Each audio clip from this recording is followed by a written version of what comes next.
Welcome back to NBC LX. I'm Beth DeVera. As we see more states start to ease COVID-19 restrictions and plans to bring employees back into the office are now in motion, companies have to come up with strategic ways to do it all safely. And as you can imagine, returning to work post-pandemic can be very stressful, with a lot of people facing anxiety as they leave the comfort and the safety of their own homes. So joining us to talk about what companies should be considering is Chloe Demrovsky, the CEO of Disaster Recovery Institute International, a nonprofit that helps companies prepare and recover from disasters. Thanks for being with us here today, Chloe.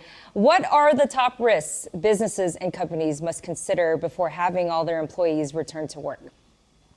Thanks for having me, Beth. Happy to be here again. The top risk that everybody is talking about, aside from, of course, the safety and health of their employees and themselves and their families, et cetera, because we still have a ways to go with this pandemic, the other top risk that everyone's talking about is compliance, liability. What is their liability? What actions do they have to take to protect themselves as an organization? Because, of course, we're going to start to see lots of pandemic lawsuits, pandemic-related lawsuits that could get into issues of workman's comp, for example, Americans with Disabilities Act, fairness within the workplace. And a lot of that has to do with whether or not companies can or should require vaccination before return to work.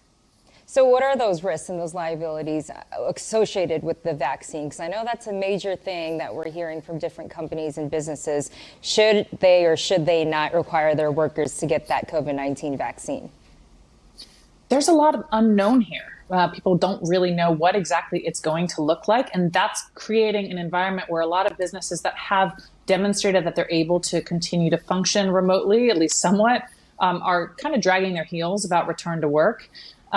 When it comes to requiring vaccination, where we're seeing that is in organizations that have already been operating with a lot of frontline essential workers who've been taking a lot of personal risks to themselves with just PPE as protection and not having access to the vaccine. So we're looking at healthcare, hospitals, American Airlines, United Airlines, for example, have on-site vaccination programs for their staff. We see this at places like Tyson Foods and Smithfield Foods, which is a meat packer.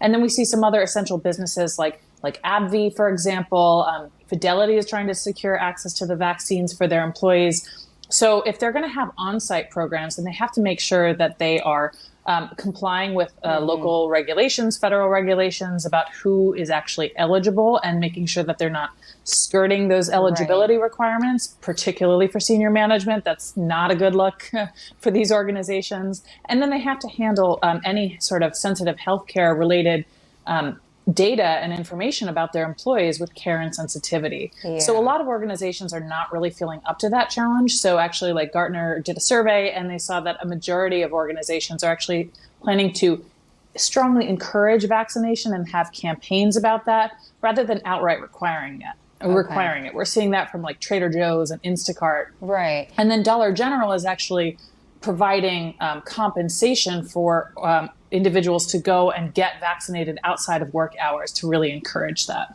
Now, aside from vaccinations, because I know that's a complex issue, you also wrote that companies should learn to manage people first. We have a little bit of time here. So what exactly did you mean by that? Managing, so when we go back to the workplace, we're going to go from what was, in most cases, an all-remote suddenly environment, which has its own challenges, to a hybrid environment. So some people will continue to remain remote, and those people are often people who have healthcare concerns for themselves, and companies have to be particularly sensitive to that. Mm-hmm. So they have to be extra careful that their managers are not prioritizing or giving some sort of special treatment to those people who come back in first and get a lot of face time, as opposed to those people who have to remain remote. I've been managing hybrid teams my whole career, and it has its own set of challenges. Anything about like petty office politics, you get like lots of teams within organizations. People like to, team up with the people that they see every day, and remote people can be left feeling kind of out of the loop. Especially if you have meetings where like some people are in person around a table and one person is remote. Yeah. In those cases, like everyone should be on Zoom with some video so that person can actually see everyone and hear everyone and what's going on. Otherwise, it's a mess. I see that. Well, Chloe, thank you so much. That's all the time we have for you, but we appreciate your tips and advice and getting everybody back into the office. We appreciate you, Chloe. It's my pleasure. Welcome back.